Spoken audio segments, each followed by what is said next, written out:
Hello everyone, কেমন আছো তোমরা সবাই? আশা করছি তোমরা সবাই খুবই ভালো আছো, আর আমিও খুব খুব ভালো আছি। তো চলো আরও একটা ব্লগ নিয়ে তোমাদের সামনে চলে এলাম। এখন বাজে সকাল 8:30।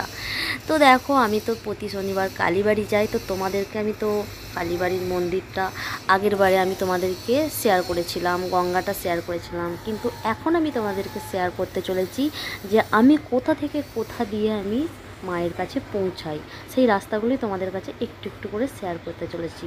তো দেখো, আমি একদম আমার বাড়ির পাশ দিয়ে রাস্তা দিয়ে হয়ে রেল লাইনের ধার দিয়ে আমি একদম চলে যাই সোজা মায়ের কাছে। তো আমাদের এখান থেকে 40 মিনিটের রাস্তা। তো দেখো, একদম চলে এসেছি মন্দিরে। 40 টাকা, 50 টাকা, 50 টাকা, 60 টাকা, 15 টাকা দিই। কম দেবো না, গন্ডগোল করে যাবে। ফল নিয়েছে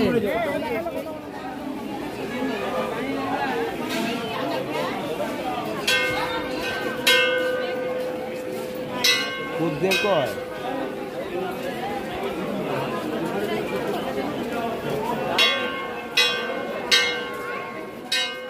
বন্ধুরা দেখো, আজকে কালী মায়ের মন্দিরে প্রচুর ভিড় হয়েছে, কারণ আজ লাস্ট বিপত্তারিণী, আর আজকে শনিবার, এমনিতেই শনিবারটা খুবই ভিড় হয়। তো দেখো, ভালোই ভিড় হয়েছে। তো চলো তোমরা পাশে থাকো।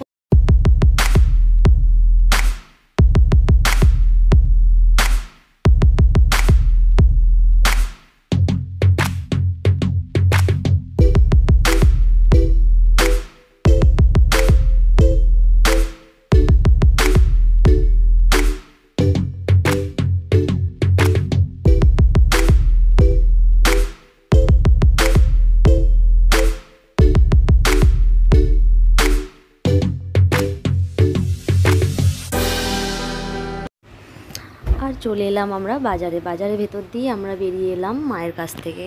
তো দেখো, এটা হচ্ছে আমাদের শেওড়াফুলি মার্কেট। এটা আমাদের প্রায় 400-450 বছরের পুরাতন মানে মার্কেট, এটা সবাই বলে। তো বহু পুরনো মার্কেট এটা, মানে সবজি বাজার যাকে বলে। আর এখানে সব ধরনের সবজি পাওয়া যায়। আর এখানে দেখো, এখানেও একটা ঠাকুরের পূজা হচ্ছে, কিন্তু এটা কি ঠাকুর বুঝতে পারছি না। তো তোমরা দেখো কি ঠাকুর, এটা যদি চিনতে পারো বলো কমেন্টে। আর আমার মেয়েকে দেখো, আমার ছোট্ট মেয়ে এখন চান করে, এখন প্রায় 12টা, চান টান করে একদম ছাদে চলে এসছে সূর্যদেবকে জল দেওয়ার জন্য। তো বন্ধুরা, আমি এই পর্যন্তই ব্লগটা করলাম, আর দেখা হবে পরের ব্লগে। সবাই ভালো থেকো, সুস্থ থেকো।